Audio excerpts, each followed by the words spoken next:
inside stays warm. Who'll stick by the dad with lots of charm? Insights are sharp and data's tight. The lens already and the joke's online.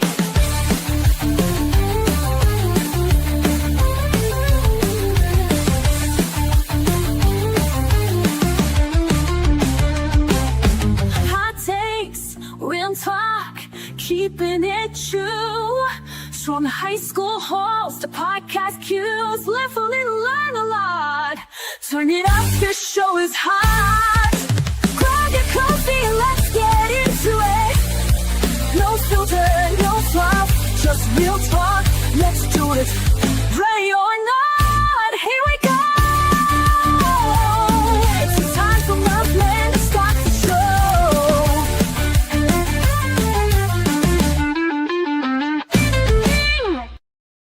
Welcome to Hot Takes with the Murph Man. I am the Murph Man, and I'm going solo today. Connor wasn't able to make it. This is a pre-recorded show, so if you email us in, we will not answer. But I want you to take the message down, the email, and if you're interested in emailing us, message us, and we can definitely reply to you. We can do that with no problem.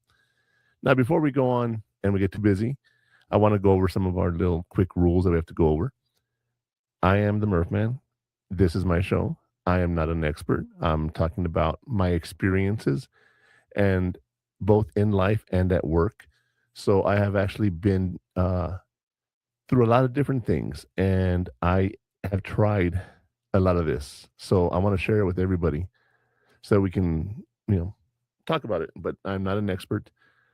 If you have any questions, consult the experts. That is not me. But real quick, let's talk about something that's going on around the world. It's not so much in your world, but in mine. I'm part of stream915.com. We actually have a studio opening here in town for content creators. And it's one of those things that as you start a podcast, as you start an online radio station, it's really hard to know what you want to do with your life, right? And how to do it and whatnot. So I will tell you, one of the things that we're doing is we created a studio that's made for content creators here in town.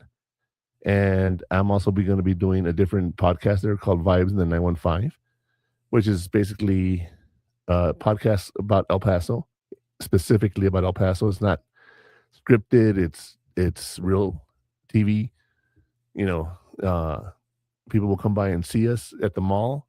We're at the Shops at Solana, 750 Sunland Park. So if you guys are interested in checking us out, please stop by over there. We're definitely going to be there. But for those of you who are out of town, check us out on stream915.com, and you'll be able to see our live stream. Replays are going to cost you. You got to pay to replay.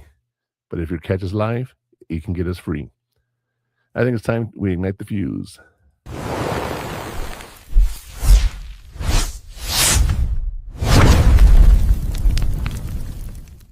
Your network is your net worth. Today we are talking about building your college network, making connections that count. Networking isn't just for job fairs. It's about building relationships that support your growth, learning, and future opportunities. The fuse is lit. Murph Man, take the mic. I've said this repeatedly so many times over the last few months that we've been doing the podcast. You go to college to network and make friends that you're going to be able to network with once you get out of college. You think about it, you have what you call a cohort. You all enter school at the same moment. And then before you know it, you graduate together and go get jobs somewhere. And before you know it, you'll be reaching out to each other and asking for each other for help. And that's the whole point of having a network. I can tell you when I went to my bachelor's program, I was in the Army. I ETS, I got out of the Army, finished on my degree. I got out in March, finished in June. And I have not talked to any of those people ever because it was one of those transitional programs where people come and go. And what I did do, however, was in my master's program where I would go every weekend with people, right? I would make friends. I would travel with them. We'd talk for 3.5 hours on the way there, 3.5 hours on the way back, have dinner together. We'd practice. We'd study together. We would go out and party together. We'd go to the club. We'd go dancing. We'd study. We did all of that. And to this day, I talked to several of those people. Now, what's funny is when I first met them, they were teachers trying to become school counselors. Now they're school counselors that have become associate superintendents or higher. And it's really funny because a lot of the people that I know at the higher levels of the districts here in town all started with me, and I was like, God, had I started at at the school like I wanted to, I probably would have been up there myself. Maybe not. You never know, right? But I did counseling enough for me. I'm sort of done with that. That's a chapter of my life I put behind me after my wife passed away from cancer. I told myself I can never really do counseling again. So I really don't. And, but another thing that was funny was some of the teachers that I was working with over there got caught up in a scandal here in town. And it made the news like across the country. It was horrible. They were cheating. For example, STAR testing started in 10th grade. They would have a kid and classify him as a ninth grader. And then after the testing was done, right, the requirement, they moved them to 11. So they were able to bypass the system that way. That was one thing that they did that, got them arrested. And there's also some information out there about how it actually happened, and it didn't come out the way it was supposed to. That is one of those things that I don't know the truth. I do know a lot of people were arrested, and they were people I knew. So there's good and bad of networking. You never know who you're going to have friends with. You never know who you're going to associate with. So keep that in mind, because sometimes you want to keep those people that are important to you. All right. But let's get to the burning question for today.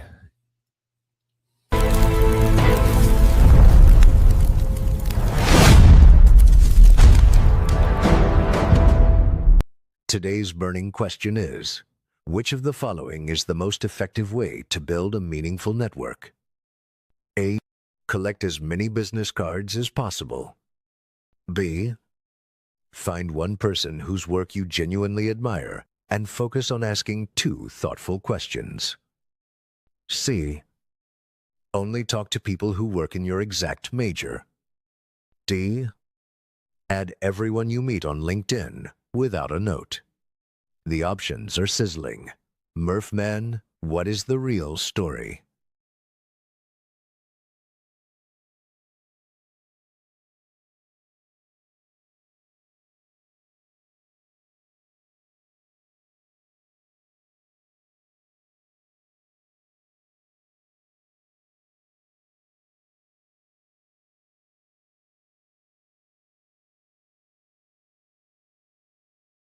But it's not really the purpose of actually going out there and having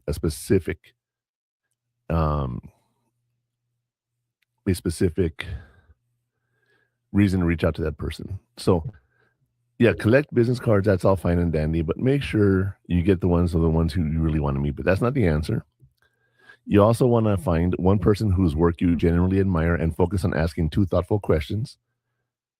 C is only talk to people who work in your exact major. And D, add everyone you meet on LinkedIn without a note.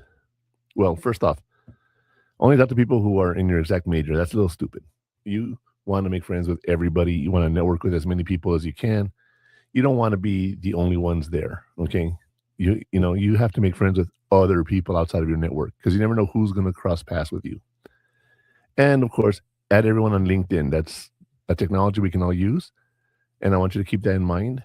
But the answer today is B. Find one person whose work you genuinely admire and focus on asking 2 thoughtful questions. We're going to go ahead and talk about those in a little bit in another segment.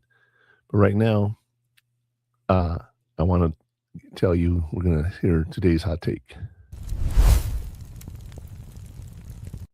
Today's hot take is this. If you think you're too busy to connect with people outside your major, you've already decided to cap your career at your current internship. We focus on depth over breadth with thoughtful informational interviews and follow-up etiquette. The flames are high on this one. Murphman, lead the talk. Like I was just saying, You do not want to limit yourself to your major. You want to talk to people outside your major. Okay. Don't cap yourself or don't cap your career with what you have right now. You always want to make new friends. You always want to make more network connections. You want to do all of that. And why is that important? Well, as you go on here in life, you go to college, you make friends. A good example is engineering. You might meet someone who's actually a math major and they can help you with your math homework. You know, you never know how that's going to help you. You know, if you're going to join a fraternity or sorority or something like that, definitely look into it because you really never know what's out there until you actually try to see what's out there, until you actually try and go out there and make new friends. So keep that in mind. That's something that we have to do. And we also want to focus on depth over breadth. Yeah, you can have a million friends. That doesn't mean you have a million friends, right? You can have a million contacts. Doesn't mean you're going to reach out to every one of those contacts. So think about that as you sit here and contemplate, what do you want to do? Make friends, make good friends, make great friends, and you'll see that you'll be able to do a lot more with them if you really focus on being selective. But for now, we're going to take a quick break and we'll be right back. Stay tuned. It's time for a break. Hot Takes with the Murph Man will return after these messages.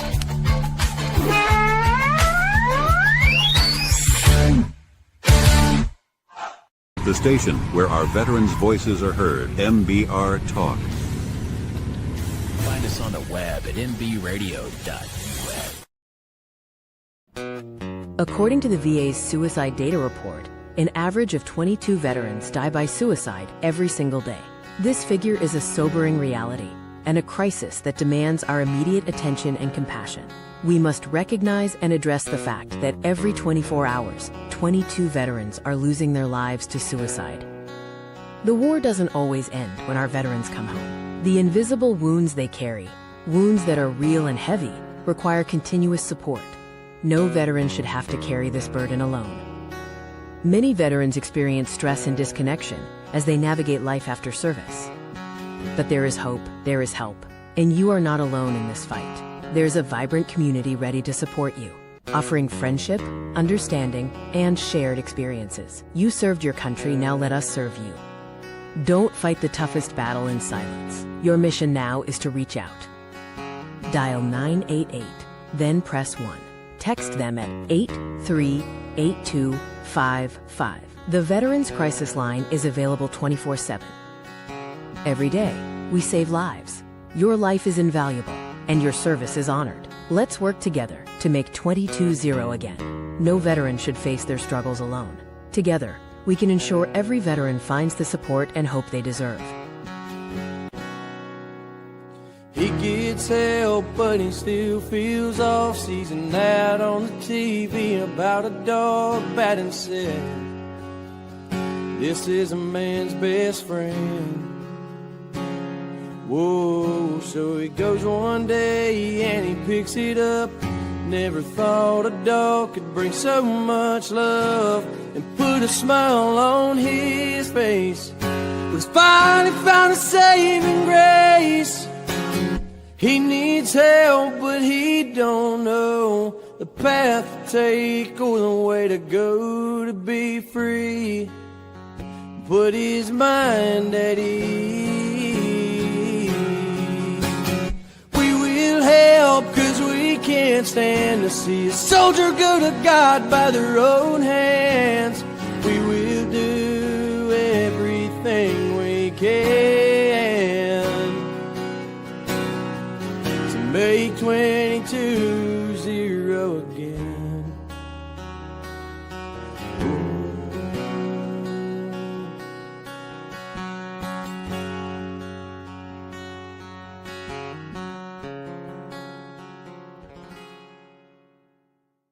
Before we get back to the show, I'd like to pause for something that matters. I was inspired by Ryan Spencer's song, Make 22-0 Again. I'd like to remind you that help is always available 24/7, 365. If you ever feel you need support or are in crisis, call 988 and press 1 or text 838255. There will always be someone ready to listen. Remember, you are not alone. That's right. You are not alone. Get help. And if you think someone might be suicidal, ask them if they are. It's not going to cause them to become suicidal. It's going to let them have a chance to actually ask for help. So you want to always ask if you think someone is not doing too well. All right. Well, back to the show. And we talked about our hot take about you want to make friends, but you want to make sure they're outside of your network, outside of your major. You want to focus on good relationships, not just a basic relationship. You want to have a lot of friends, okay? But before we dig in, I want to go over some of the terms that we're going to be talking about in our segment called Lay Down the Coals. You won't believe what happened when I tried to prove myself wrong. Before we dig in, let's clarify some of the key terms while laying down the coals. Networking, building and maintaining relationships that offer mutual value, support, and advice. Informational interview, a low-pressure conversation to learn about someone's experience in a field you admire. Follow-up etiquette, the crucial practice of staying in touch after an interaction, often with a thank you note. The foundation is laid, Murph Man. Build the story. Well, networking, we talked about this. Building and maintaining relationships is what you want to do while you're in school. All right. You want to build and maintain them. You don't want to just build them and not keep them in touch. You want to reach out to them and keep the contact going. But remember, you want relationships that offer mutual value, meaning both of you benefit from that, not just one way. You want to make sure they can support you and you can support them. Make sure they can give you advice so you can give them advice. I'll tell you right now, that's the biggest thing is networking. I'm telling you right now, just network. Take advantage of all those friendships, okay? Informational interview is a low-pressure conversation to learn about someone's experience in a field you admire. They make kids do this. Go talk to someone in the field and see what they think, right? Well, I'm in the field of teaching, and when someone comes up to me and says, "Why are you a teacher?" It makes me think about why am I a teacher? And it's something in my core value where I really love sharing information. That's sort of what we're doing here, right? And that became my podcast. I'm teaching here, so to speak. And why is that important? Well, when someone comes and talks to me and says, "Why are you a teacher?" It's not something where I always wanted to be a teacher. I grew up wanting to be a teacher. It was nothing like that. It was literally someone on the network, which we talked about, right, who was a college professor. She's like, "Hey, we're looking for some part-timers. If you're interested, come on over." So I did, and I went for my job interview. Got the job, and I've been teaching there 25 years. Why is that important? Well, I teach because I love sharing information. And when I teach online, it's really hard for me to share specific information, but I give out my cell number and my email to all my students. They can reach out to me anytime, and they can talk about psychology and anything about psychology. It doesn't have to be exactly what we're talking about today. But anytime they have a question, I encourage them to reach out to me. And a few of them actually have reached out to me. And it's funny because those students still reach out to me even after the semester's over. Sometimes a year or two later, they're teaching. I had a teacher who actually worked at an elementary school with me. And she comes up to me and she's like, "You're Mr. Murphy." I'm like, "Yeah." She goes, "I was one of your students." And I was a clerk at the time. I wasn't a teacher. And some of the people who were around us were like, "What do you mean he's your teacher?" And she looks at him and she goes, "He's a college professor." And people looked at me like, "You're a clerk. What do you mean you're a college professor?" I said, "Yeah, I'm a college professor. I've been doing that part-time. 25 years now." It was 18 at the time, so you just keep doing it. And last but not least, when you are networking, you want to do that follow-up etiquette. You want that crucial practice of staying in touch after the interaction, often with a thank you note. I'll tell you, when I was working Geeks Who Drink and doing trivia, I had a lady come into the bar and she wanted to hire me to do a party. And I told her, I work with Geeks Who Drink and I can't do that. I said, "Well, what I could do," and I started talking to her and she was like, "Oh yeah, let's do this and everything." I sent her an email telling her, hey, thank you for coming by and talking to me, and gave her some information on what I could do for her. She never even answered me. That's okay. But I know I reached out to her. I know I thanked her for her time. So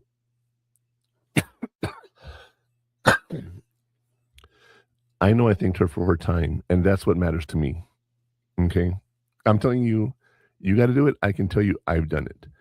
But, sometimes we don't really believe what I say, and that's okay. All right.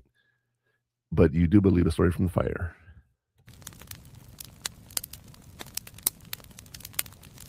In today's story from the fire, Sophia introduced herself to a guest speaker after a campus event. She followed up with a thank you email and asked for an informational interview. That connection led to a summer internship and a mentor for life. Her proactive approach turned a casual encounter into a life-changing opportunity. Experience is the best teacher. Murph Mann, lead the class. Experience is the best teacher. You guys have no idea how much that is so true. Doing your internship, going out, talking to people, having all of that extracurricular knowledge shared with you is so important. And you want to be able to share information with others. You want them to share information with you. You want to be able to sit there and absorb information from others. Okay? You can't do that if you're not out there trying to make friends, if you're not out there trying to network or anything. So think about that as we go to our next segment called the heat map, which is our call to actions. These are steps you can actually take to start improving on your networking.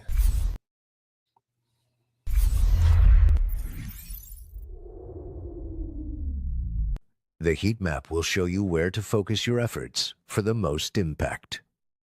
Attend office hours, workshops, and campus events, and actually talk to the speakers.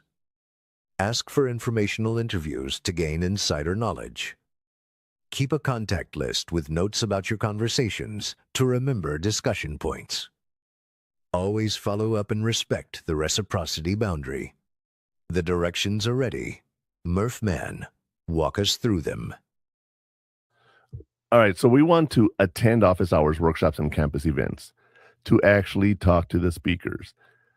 I can tell you right now, one of my personal hobbies that I've always enjoyed doing is reading about serial killers. And I knew about profiling, and I thought about getting into the FBI, and I realized I'm not an FBI material, so I didn't even bother doing it. But I really got into profiling to the point where I had a situation where my father was murdered in 2004, the 26th of December after Christmas, and I went up there with my brothers, and I started researching what my dad's habits were, and we went out and we tried looking for his car. It was in Denver, which is a huge city. And they were trying to use his debit card. I had access to my dad's bank account, so I was able to see the access. And by the way, I was giving the information to the police as well. And we went out and started looking at the stores where they were using it at. And I told myself, using my profiling, I said, they are in the area where they are. So let's go look for the car in between these two stores. We were looking, and we went until about 11 o'clock at night. And the next morning, we were going to have to drive back from Denver. It was a 10-hour drive. And we were like, we got to go get some rest. Let's go get some rest, and then we can finish what we're going to be doing tomorrow morning. In the morning, the detectives called us. They caught the guys. They were actually using his phone, and I had told them that as well. So when we went to the police station, I told the police officer, hey, how close were you to this intersection? He told me 2 blocks. Why? So, because that's where we stopped last night looking for them. He's like, what do you mean? I said, yeah, we were looking for them. How? What? And it was so funny, He's like, I don't understand how you were able to do that. How were you able to get so close without having any information? I said, well, I have some information, and I used it, and I shared it with you guys as well. You guys had the phone traced and you could make contact, and that's how you guys got the guys. We had our own way of doing things. And one of the things we did do was we knew that they lived in this area because that's where the stores they were shopping at. We knew the car was a turquoise colored car. It was going to be easy to spot. Okay. But when I started talking to the police officer, he thought back to our press conference when we gave a statement to the press. And it was funny because he's like, when you gave your speech, you asked me to review it for you. And in the statement, you said, someone knows what happened and your life could be in danger too. He goes, now that I read that again, you knew it was two people. I said, yeah, I did. How? I said, based on, and I talked about the crime scene, based on what I've been told about it, what you guys shared with me. I knew there was two people involved, blah, blah, blah, blah, blah. And so, yeah, I was really, really, really into profiling. And after my father passed away, I never really got back into it. It was really hard. It's hard. You start reading about details of someone's death. You think back to your loved ones. So it's been hard for me to do that. But I will tell you, I got a chance to meet John Douglas, who was one of the original profilers with the FBI. Him and Roy Hazelwood started the profiling department for the FBI. And he has some amazing books. If you're interested in profiling, you want to read John Douglas. I'm telling you right now, it's very interesting reading, you guys. And Cyril Recht is a coroner that wrote books also about autopsies and how information is shared. And he goes over a lot of the important cases that we've seen. He even covers JonBenet Ramsey's murder and the autopsy and information of that nature. And if you're interested in it, it's a really good read. I'm telling you right now. You want to look at these authors and look at them. And, Roy Hazelwood and John Douglas are two of my favorite ones to read because it's real. It's not fiction. This is real life that they're talking about. And I asked him, I said, what's more important, being an FBI agent or being a profiler?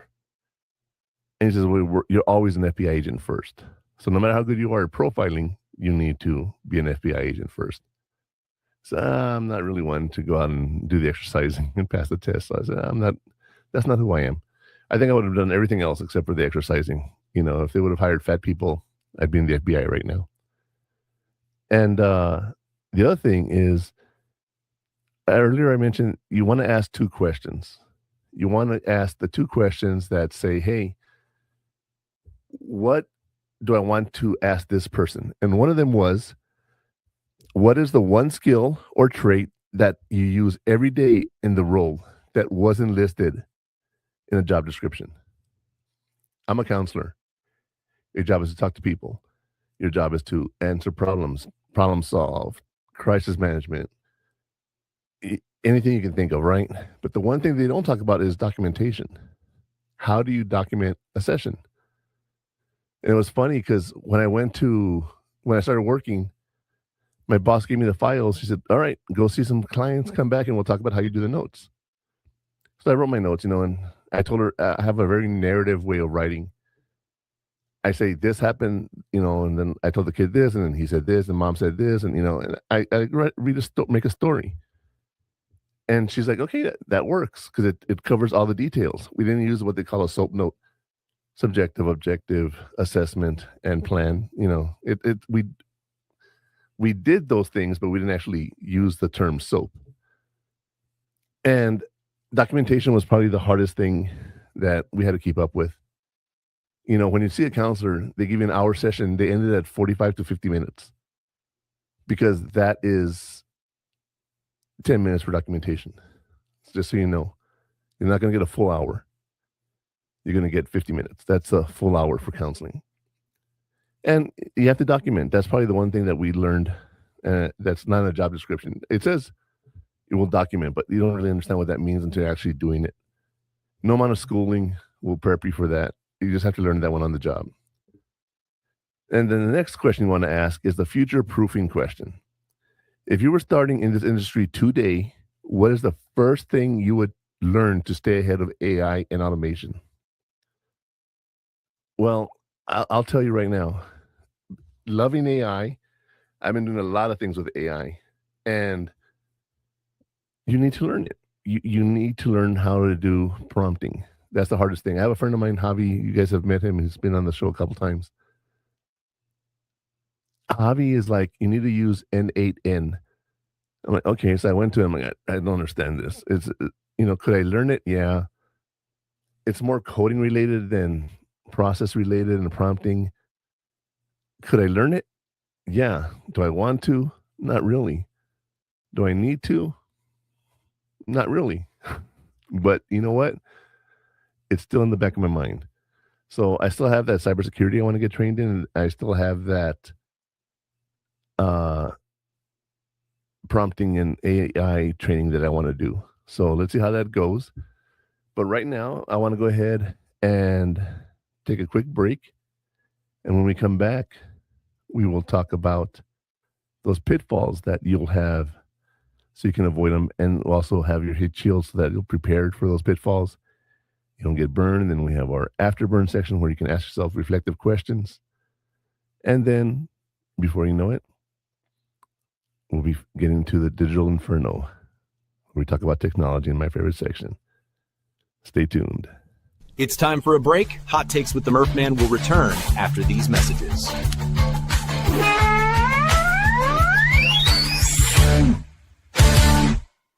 The station where our veterans' voices are heard. MBR Talk.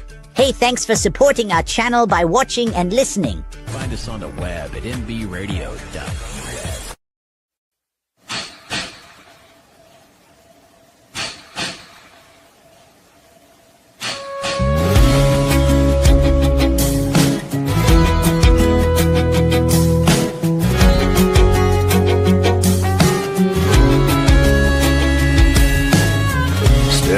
There's a hotel window, many floors above.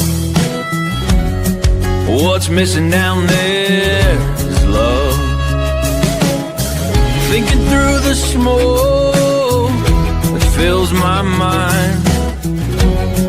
Don't worry, it's not my first time. Adios, amigo. So glad I seen you.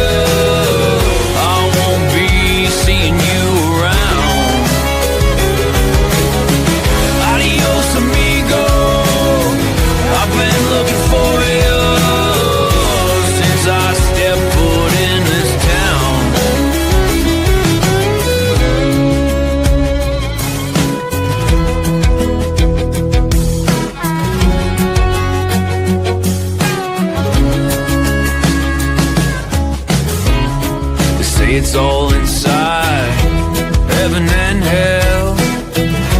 What happened to that angel when he fell? Give it just one try. Tell me you don't like it. Be God for a moment, don't despise it.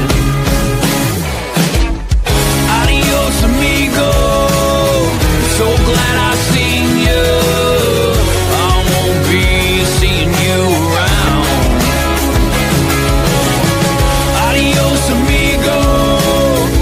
I've been looking for you since I stepped foot in this town.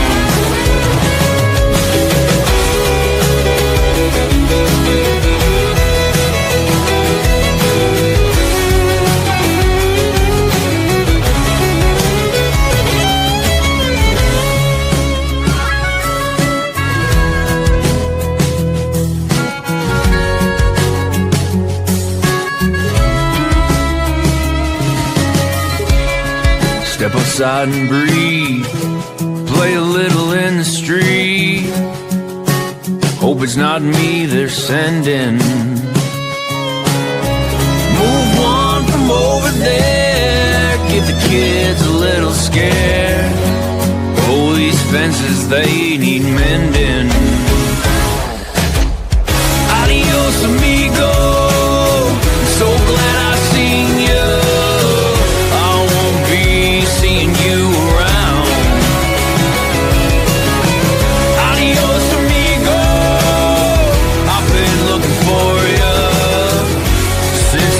step foot in this town. Adios, amigo. So glad I seen ya. I won't be seeing you around.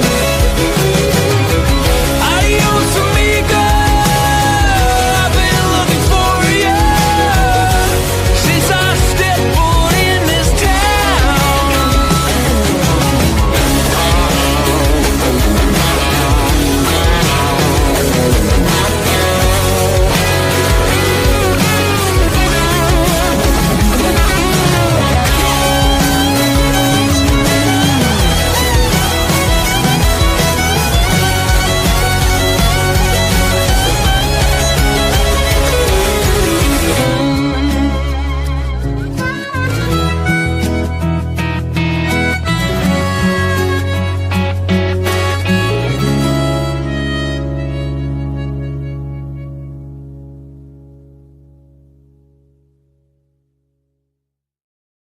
Before we get back to the show, Hot Takes with the Murph Man streams live every Saturday at 12 p.m. Eastern with Military Broadcast Radio.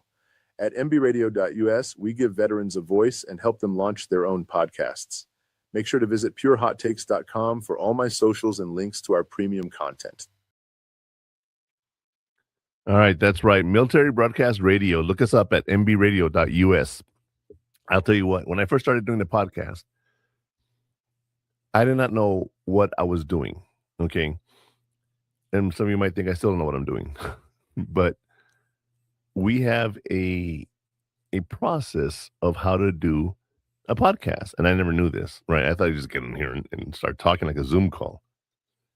But H-Train, the guy that runs MBR, mentored me, coached me, helped me understand my potential, and said, okay, here's things you got to do. Let's do this. Let's change this. Let's get this equipment started. And then he's the one that encouraged me to start doing my animations. And he's the one that got me to start doing more and more AI stuff. And he really helped me out a lot. And I love the guy. I'm telling you, H-Train's a person that will help you, and he'll bend over backwards for you. And unfortunately, a lot of people take advantage of him. And that's sad.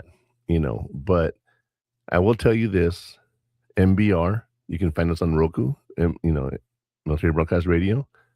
Look us up on Saturday. You'll find the Murph Man right there on your Roku TV.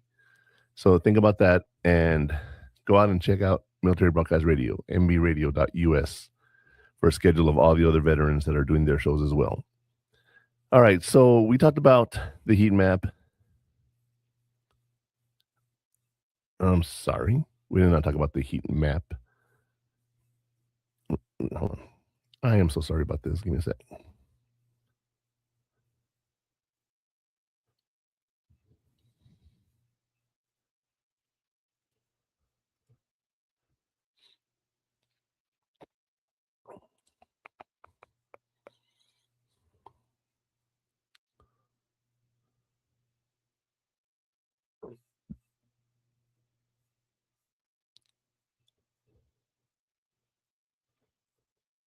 Oh, I apologize. We did talk about the heat map. Okay, so let me just go back here. Right. So in the heat map, we talked about those two questions you want to ask. You want to ask the hidden requirement and the future proofing. Okay. But there's pitfalls, and that's where you're going to get burned. So let's talk about some of those pitfalls right now.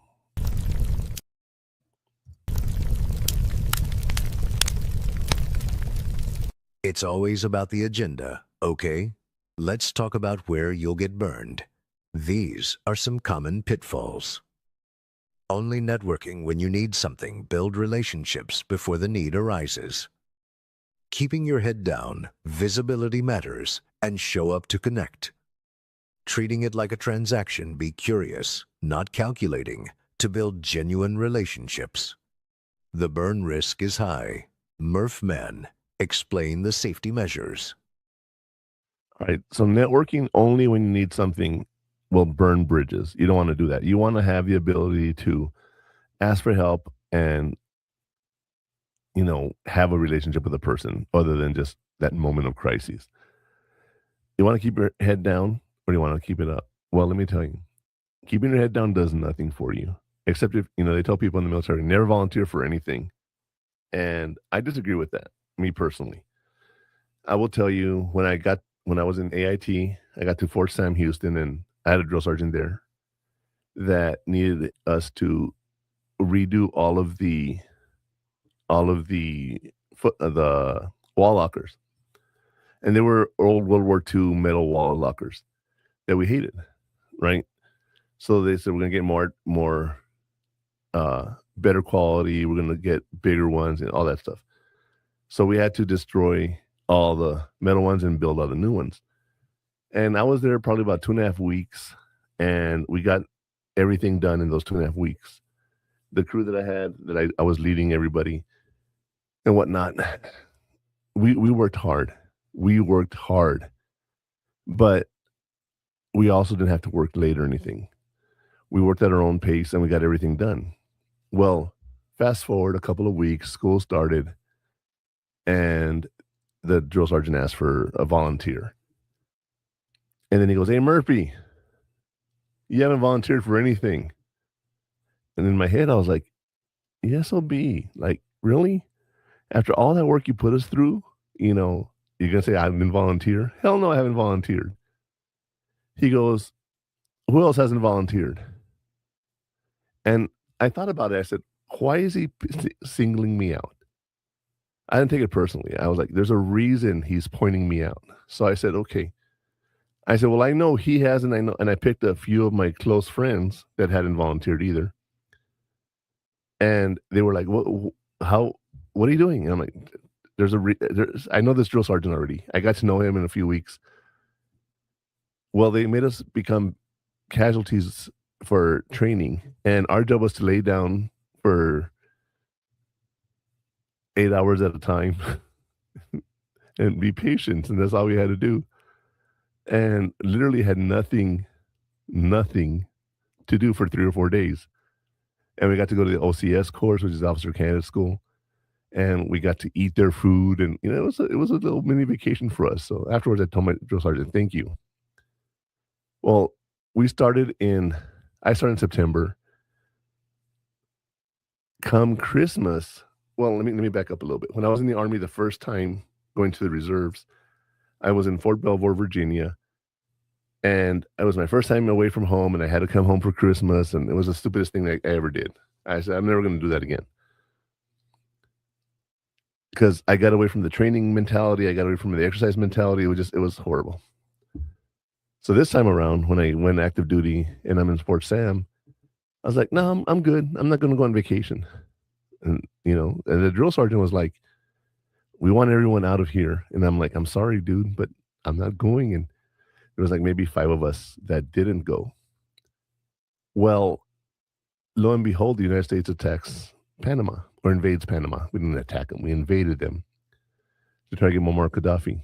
And we went to help unload casualties from the helicopters at the hospital. And we were doing that for probably about 2 days, nonstop. I mean, it was, it wasn't the worst casualties I've ever seen, but it wasn't the best either.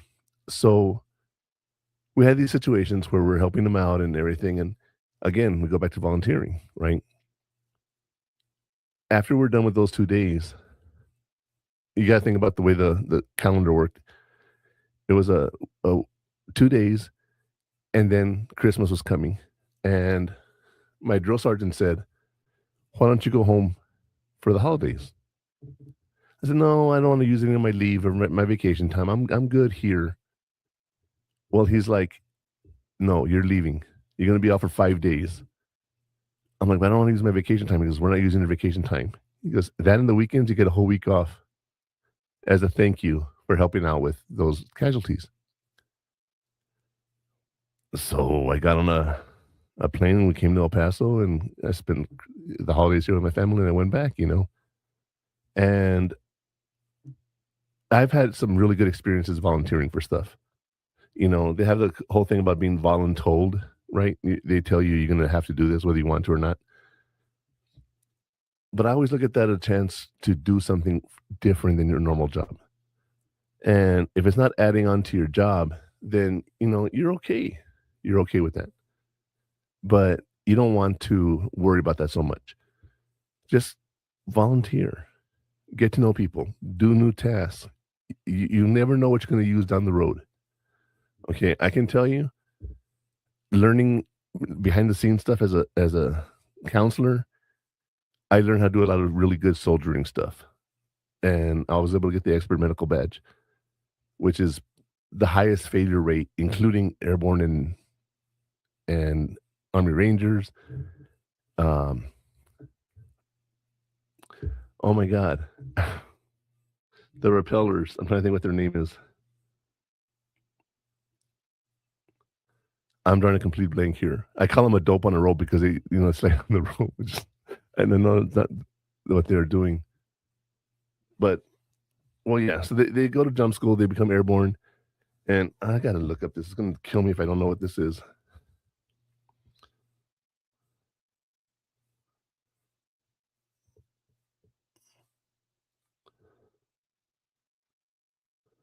Air assault. Jeez, I could not remember that to save my life. Yeah.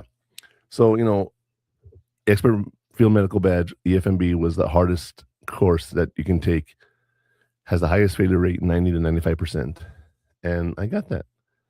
And a lot of people in the medical field are medics. I was not a medic. I was a counselor with some basic medical stuff. So for me to say that I got it, it's a big deal for me.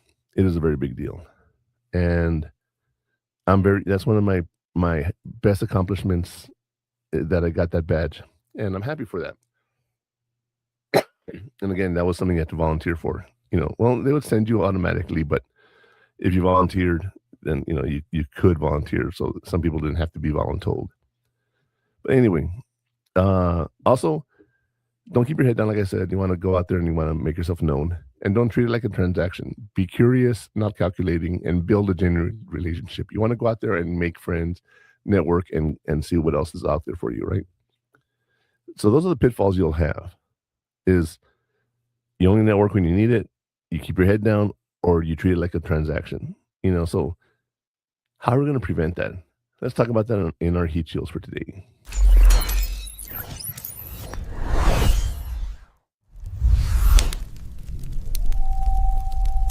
Your networking heat shield is the reciprocity boundary. Deploy this shield by offer help first. Always offer help or resources before you ask for anything to establish a foundation of mutual value. Protect relationships. Ensure your professional connections are protected from the burnout caused by one-sided taking. Deploy the boundary. Use the reciprocity boundary to set a consistent tone that ensures your relationships are durable and fire-tested. The armor is fire-tested. Murph-man, keep the heat away. So, yeah, think about that. Okay, first off, you want to offer help first, okay? A good example is, you guys know I love Stephen Covey. He had the emotional bank account. You have to put something into the bank, right? A savings account, before you can withdraw anything. You can't just open an account and start withdrawing automatically. You have to put stuff into the bank. So you want to make sure you do that. And when you have an emotional bank account, is relationship-wise, you want to go in and give things to that relationship. You want to be able to offer help first. Give resources, before you ask for anything.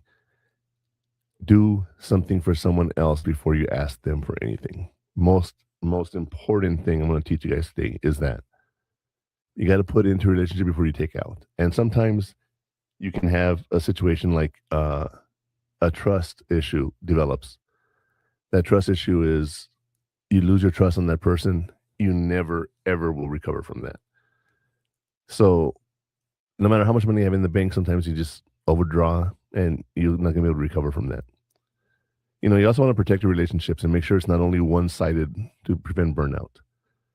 Again, if you're giving something, then you can take something and it's a fair play for both people. And of course, deploy the boundary. Use the reciprocity boundary to set a consistent tone that ensures your relationships are durable and fire-tested. You want to say, hey, Why should I go do all of this if you're not doing it for me? You're just using me. You've heard those phrases, right? You're just using me. That's not the case. That's how people feel sometimes. It could be true, but it's not about this is the way it's going to be. So think about that as we go to break, and when we come back, we're going to go over some reflective questions that you got to ask yourself. How am I doing this? How am I building relationships? And we'll talk about those in a little bit after the break. It's time for a break. Hot Takes with the Murph Man will return after these messages.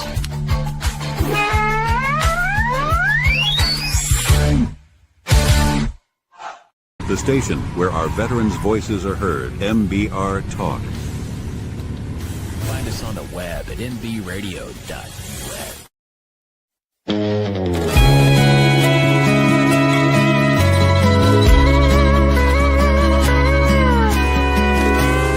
Wonder what was going on inside the man in black's mind. Was he missing June? Was he thinking back when that picture was snapped? Was he wishing he could hold her? Did he know his life was over? Day that camera flashed the last picture of Johnny Cash. Lines of life there on his face show hard living and show grace. A story told in shades of black. Was he whispering a prayer through that cold and lonesome glare? The day the camera flashed the last picture of Johnny Cash.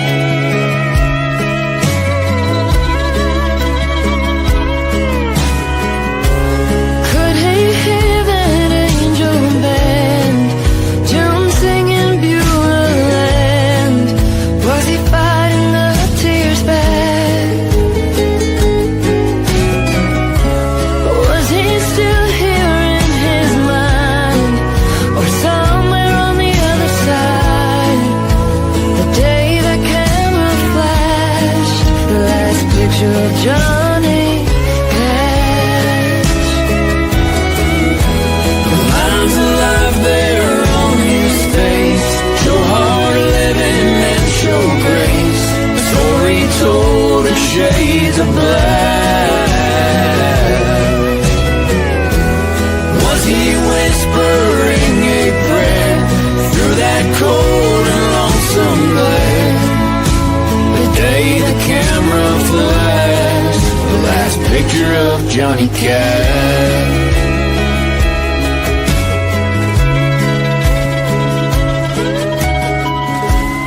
Wonder what was going on inside the man in black's mind. The day old Marty flashed the last picture of Johnny Cash.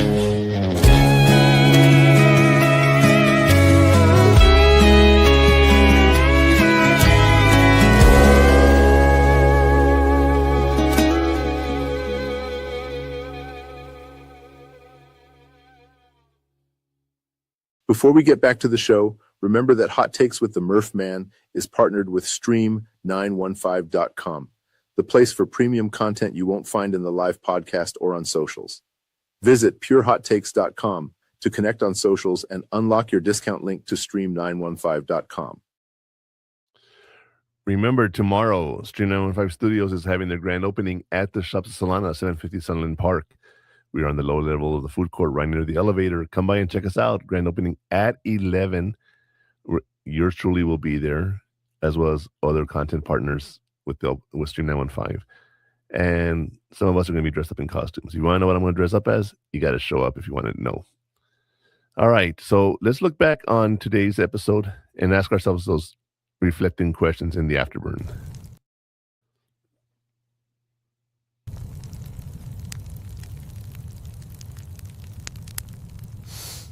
In today's Afterburn, here are some questions for you to reflect on. Who's someone I admire And how can I learn from them? What's one event or office hour I can attend this week? How can I make networking feel authentic to me? The reflection is complete. Murph Man, lead the final turn. All right. So think about that for a second. Who is someone I admire and how can I learn from them? You know, sometimes it's one of those things where it's hard to approach someone you admire because you never know what's going to happen, right? But you can go and ask for help. Most people are willing to help, okay? Go and ask, hey, can I talk to you for a little bit? Now, I will tell you something. There's a little technique I learned years ago. I'll take a lawyer to lunch. What does that mean? Well, take a lawyer to lunch means you make friends with someone who's a lawyer. Preferably, you make a few different lawyers as friends, right? And then those friends are there. So, like, for example, if you have a question about how am I going to do, how am I going to start a business? Okay. Oh, let me get my lawyer who's in business, and hey, let's go to lunch. Well, I'm going to buy lunch for them, and I'm going to have a whole hour of time with them, maybe a little more, maybe a little less, but the whole time they're going to be dedicated to helping me. Just like as a counselor, I would go to people and they would take me out to lunch and they would, vent and talk to me. And it's so funny because I still do that to this day. I have friends who will call me and go, hey, what are you doing? I need to talk. Oh, well, where are we going to go? I can invite them to my house in my living room. I'm like, no, I want a free meal because, hey, it's my time. I want to get something for it.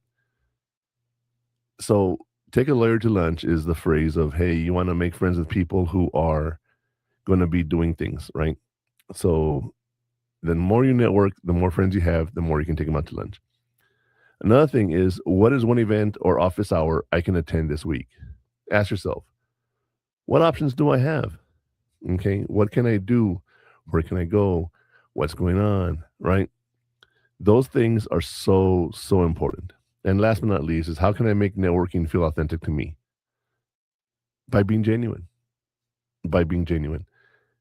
You don't just go and make friends with people just to make friends. You want to, I'll give you an example. When I was in counseling and I was in school and everything, we had people coming back from the school and they would say, hey, you're such and such. Yeah, I've heard about you at school. Oh, that's cool. What'd you hear? Hopefully good stuff. Haha, whatever, right?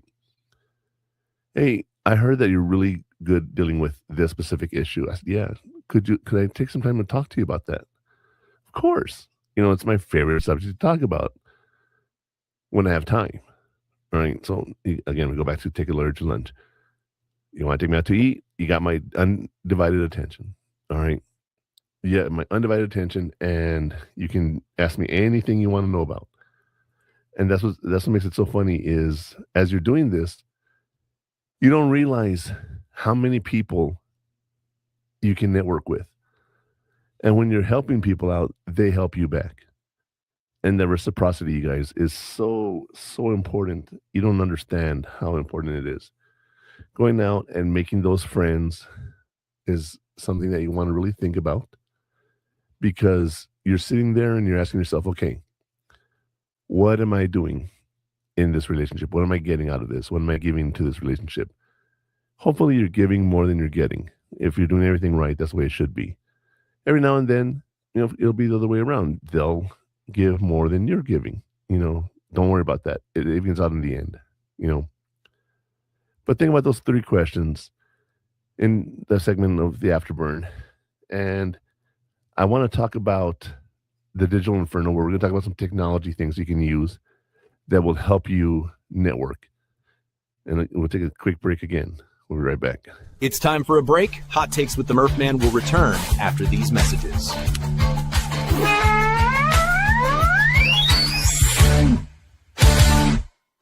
The station where our veterans' voices are heard. MBR Talk. Hey, thanks for supporting our channel by watching and listening. Find us on the web at nbradio.net.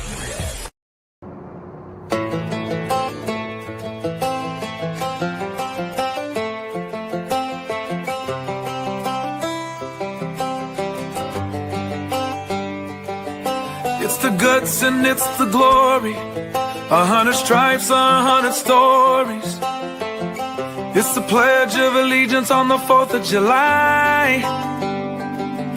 It's them handwritten letters from home. It's them sleepless nights alone. It's his newborn baby he left with his wife. Mr. Red, White, and Blue, lay down, here's the line. Mr. Red, White, and Blue, for these stars and stripes. Hey.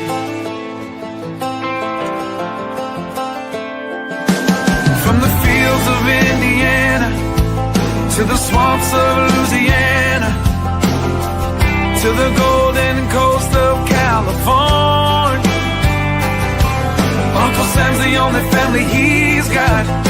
His purple heartbeat won't stop, and his 18th birthday was the day he was born. Mr. Red, White, and Blue, lay down, hear the light. Mr. Red, White, and Blue, for these stars and stripes. Stand on the front line. Pay the ultimate price.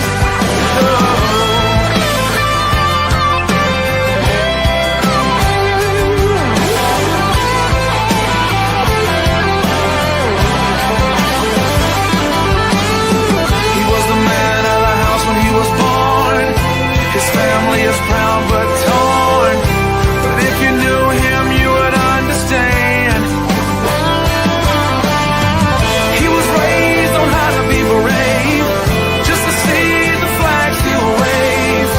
And then he came home with only one hand. He's Mr. Red, White, and Blue. Lay down, hear the light. For these stars and stripes.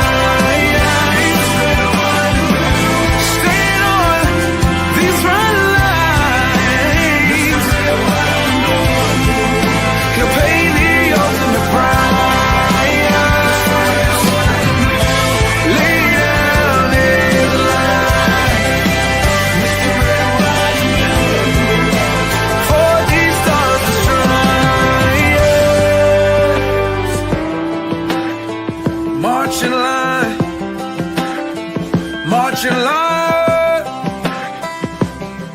Hey. Hey.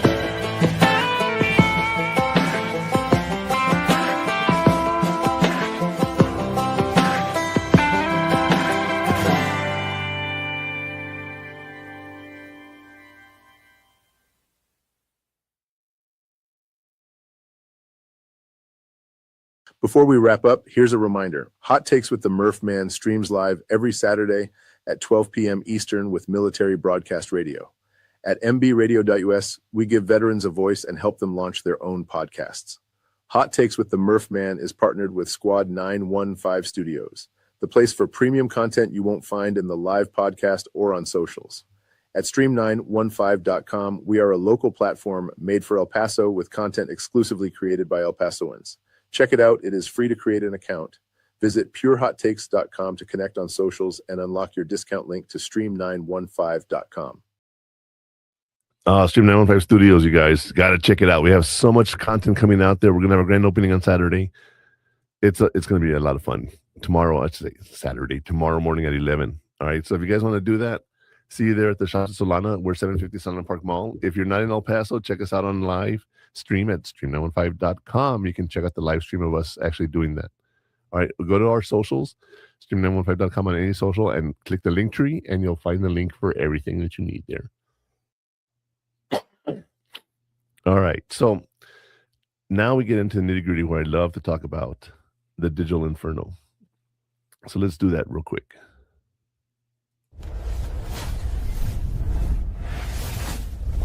Everyone tells you to trust your gut, but the truth is, your brain is lazy. Welcome to the Digital Inferno. Here is how technology provides the digital edge for your network. LinkedIn Alumni Tool. Find graduates working in your dream industry and send personalized informational interview requests. Contact management. Utilize a Google Sheets or Notion template to build and maintain your organized contact list. Targeted search. Use LinkedIn search filters to find professionals with specific skills to populate your board of advisors. The tech tools are glowing. Murphman, explain the digital edge. All right, so It's time for a break. Hot takes with the. It's time for a break. sorry, you guys. Give me a It's sec. time for a break. Hot takes. It's time for a break. Hot takes with the Murphman. So sorry. All right, let's do this all over again. So you want to use LinkedIn as a way of meeting people and networking. Okay, it's real simple. Keep a Google Sheet with all your contacts. You know, I can tell you right now, having a list of everyone that you can actually sort it, you can do a search for it. It just makes it so much easier. You know, you have contacts on your phone, right? If I want to reach someone for that, you know, I put down what that person is on my phone. So, for example, I will put down lawyer Brian. I'll put Stream 915 Tony P. I'll put down MBR Joel or H string. I do that. So when I say, oh, I need to reach out to MBR, I type in MBR on my phone and it brings up all the numbers that have MBR on it. Same thing with my Google Sheet. If I want to find someone who's an expert in counseling, marital counseling, family counseling, child counseling, whatever the case may be, I can search for them that way. It's like my own little database. And it makes things a lot easier to have it all on one sheet. Or you can use the Notion that also helps with that. We talked about that for several times as well. And you also want to be able to get, when you're thinking about technology, there are so many things you can use. You want something that is readily available that you can get to fairly quickly, okay?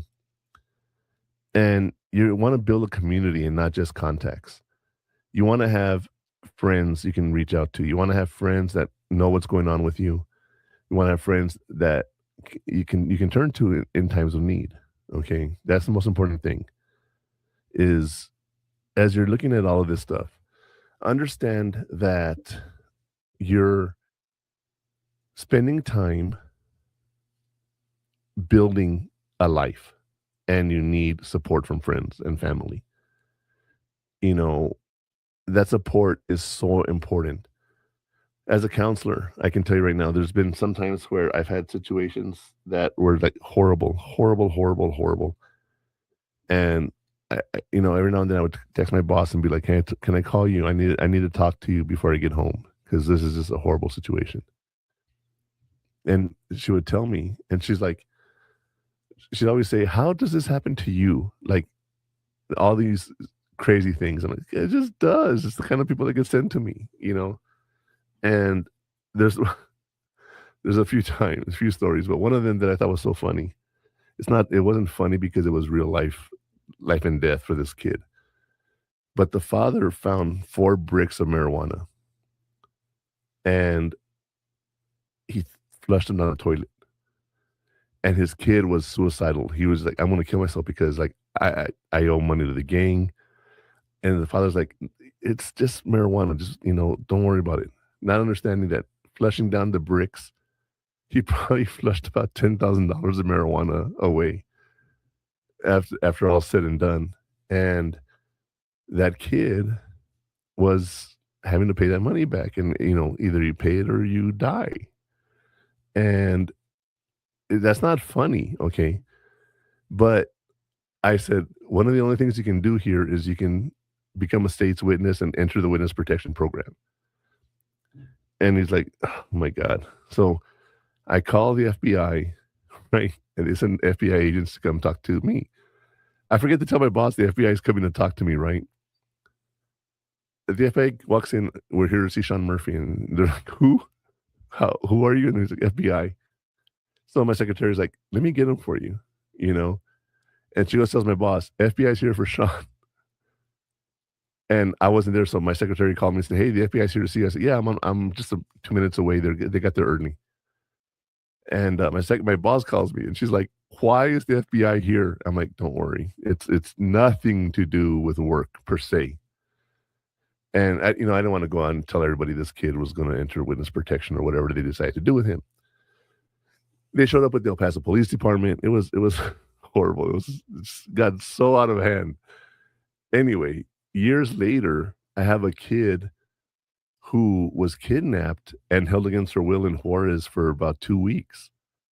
And she had a history of running away, right? So when I saw her, she's like, "Yeah, I usually run away, but this time it's different." And she tells me I was kidnapped and I was taken over there. I was abused.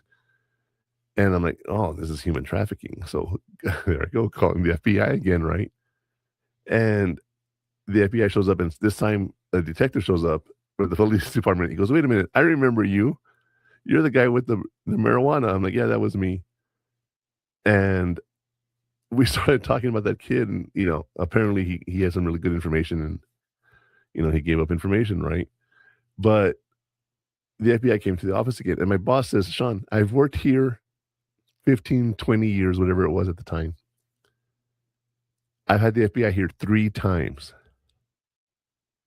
2 of them were because of you, and 1 was a different situation." And that situation was actually a Russian family that was con artists, and we had to call the FBI. That's a long story, but that didn't involve me. But yeah, things would always happen to me. And there was another time that we had a kid who ran away and came in to see us, and the guy doing the interview was like, "What were you doing while you were on the streets?" And she says, "Well, we were kidnapping babies from the illegal immigrants and killing them and sacrificing them to the devil." Well, this guy freaks out. He calls 911 and reports multiple murders, right?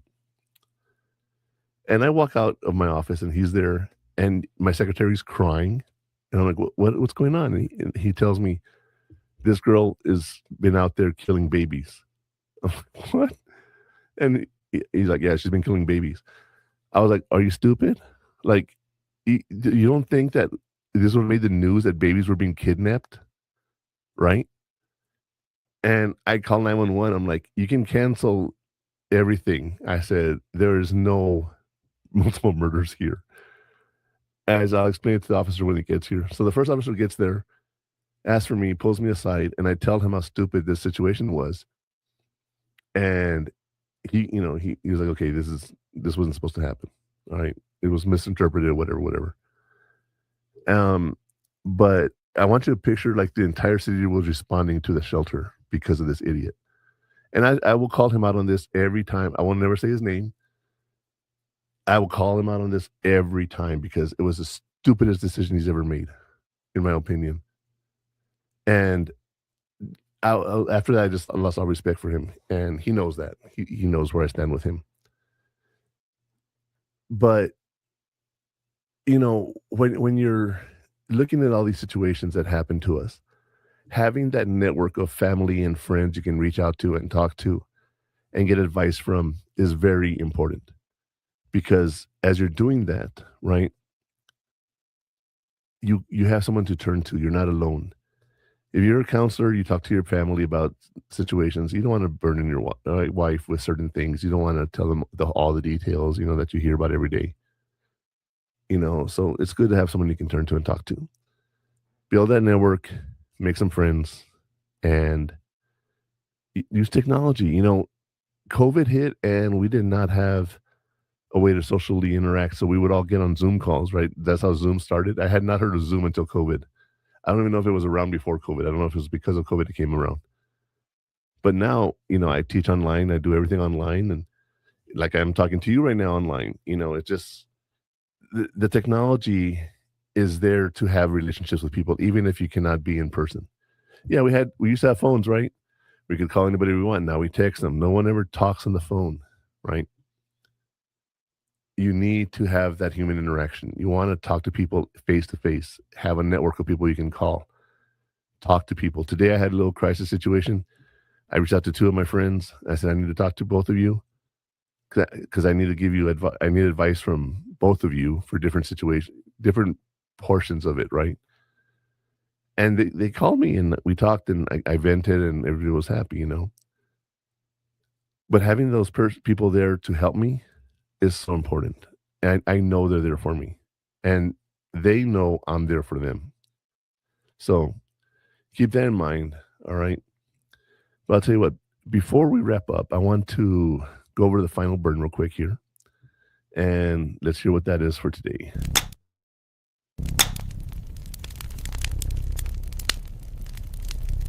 The final take from today's discussion is, networking isn't about collecting contacts.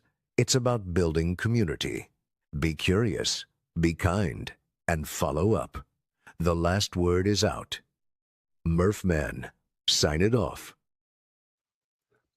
Like we said, we're building a community here. It's not just a little contact and you're making this long list of people that you're trying to reach out to. This is actually something that we are trying to do, actively build a community, getting people to help us, getting people to talk to us. It's very, very important, you guys. So think about that.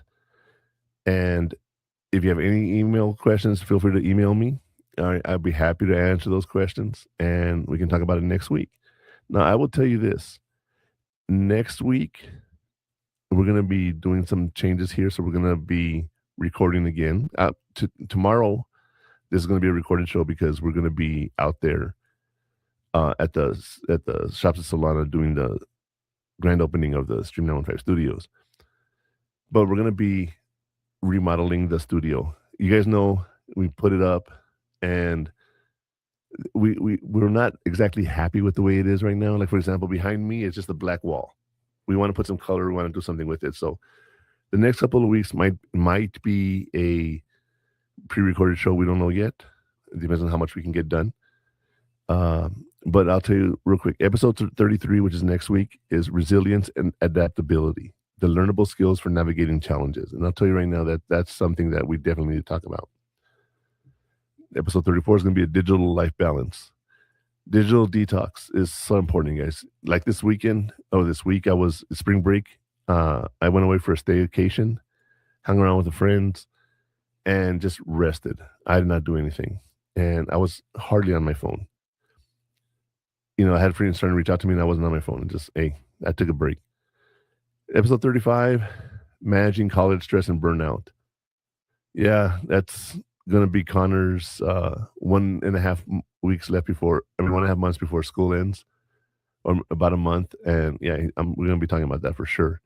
And then episode 36 is surviving final season, which falls in line with what we're talking about. So that's all I have for today. You guys, I'm the Murphman. Thank you for tuning in. I appreciate you. If you have any questions, feel free to email me. I look forward to hearing from all of you. Have a good day. Bye-bye. That's a wrap on this episode. If you're looking for more, you can find all the best clips from the show on our social media pages. For all the links and more information about what we talked about today, visit purehottakes.com. And if you want to watch the full replay or get access to our premium content, subscribe now at stream915.com. We appreciate you tuning in.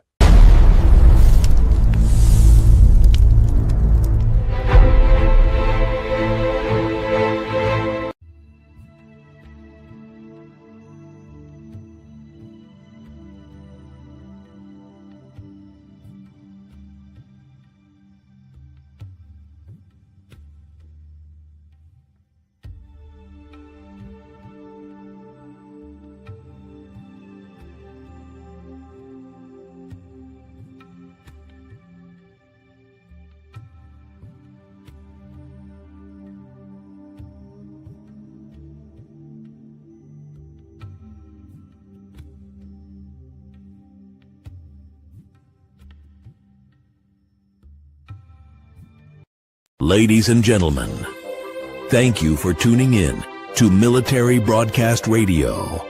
As we wrap up today's show, we want to remind you that the podcast of today's episode will be available right after we go off the air. So if you missed any part of the show or want to listen again, be sure to check it out. And remember, we're here to support and honor our veterans. Your stories and experiences matter, and we are committed to giving you a platform to share them. That's right.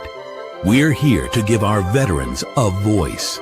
So don't forget to catch the podcast and stay connected with us. Giving our veterans a voice.